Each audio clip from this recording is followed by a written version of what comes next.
In this video, I'm gonna be showing you how to lock and unlock chats in WhatsApp.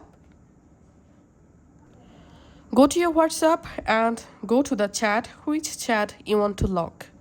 Tap the chat name at the top. In here, scroll down and enable chat lock option.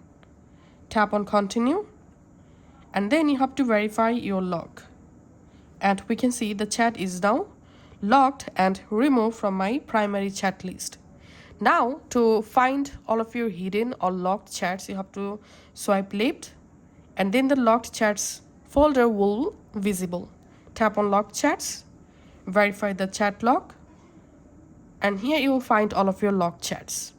And to unlock any chat, open the chat, tap on the chat name, scroll down and disable chat lock. Verify the chat lock and the chat again will be unlocked.